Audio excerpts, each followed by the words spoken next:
The Cordelia cruise ship with 66 COVID-19 infected passengers docked at Mumbai port at 6 p.m. on Tuesday. A team from BMC arrived at the port to conduct screening of all the passengers and crew members. An RT-PCR test of the remaining passengers on board will be held. Till they get a negative report, no one will be allowed to disembark. The patients who had tested COVID positive will be taken to Richardson and Crudas or paid hotels in an ambulance. As many as 5 17-seater ambulances have been called into service. All 66 COVID positive patients will be isolated to Richardson and Crudas or paid hotels, while the other passengers will stay back on cruise. The RT-PCR testing will be done by two labs. The report is expected by 9 a.m. tomorrow. After the reports are received, the disembarking process will be initiated. All passengers who will test negative will be asked to isolate at home for 7 days. Among the remaining passengers, person who test COVID positive will be sent to Richardson and Crudas or paid hotels.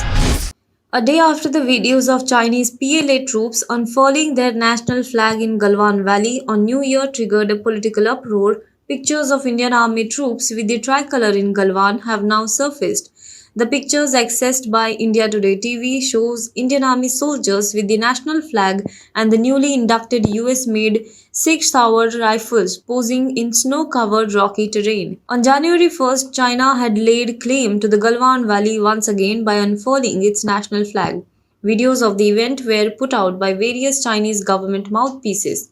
On June 15, 2020, there was an ugly clash at Patrol Point 14 in the Galwan region where 20 Indian soldiers, including the commanding officer of 16 Bihar, Colonel Santosh Babu, were killed, escalating tensions between the two countries.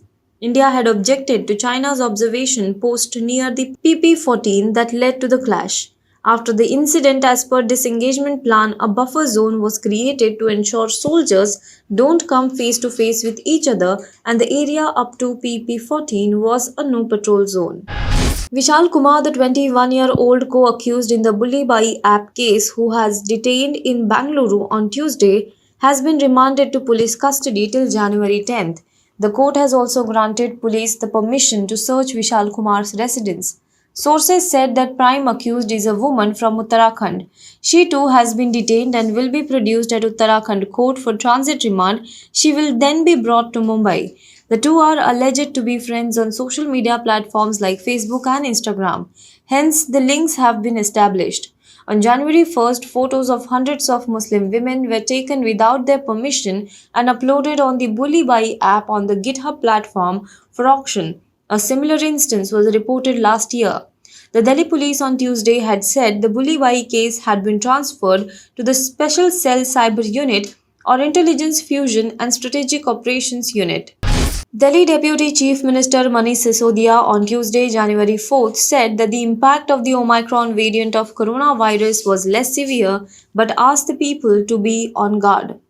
He also said that the buses and metro services will be run at 100% capacity from now, but people will have to strictly adhere to the mask rule and other COVID safety norms. He warned Delhi residents against stepping out of their homes during the curfew on Saturday and Sunday. In the wake of rising COVID-19 cases, a weekend curfew will be imposed in Delhi from this week. The decision was taken at a meeting convened by the Delhi Disaster Management Authority today. He also said that bus stops and metro stations were threatening to become COVID places of super spreaders as they were running at 50% capacity, resulting in crowding. The IHU variant being reported from France was diagnosed even before Omicron came to light, and scientists say that it is not worth worrying about. Virologists say that the low number of cases from the variant, despite its early detection, could be a sign that it is not that threatening. Known as IHU, the B16402 variant has been reported by researchers at the Institute IHU Mediterranean infection. At least 12 patients have been diagnosed with the unique mutation of SARS-CoV-2 in southern France, and researchers are yet to fully understand the behavior of the likely new variant. Dr. Thomas Peacock, a virologist at Imperial College London, told Daily Mail that the variant has had a decent chance to cause trouble but never really materialized.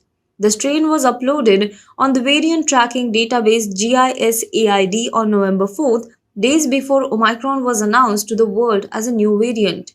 Since November, the WHO recognized Omicron as a variant of concern. It has spread to all continents with a new surge of cases in the US, UK, India, Europe, and South Africa. However, so far, only 12 cases of IHU have been reported.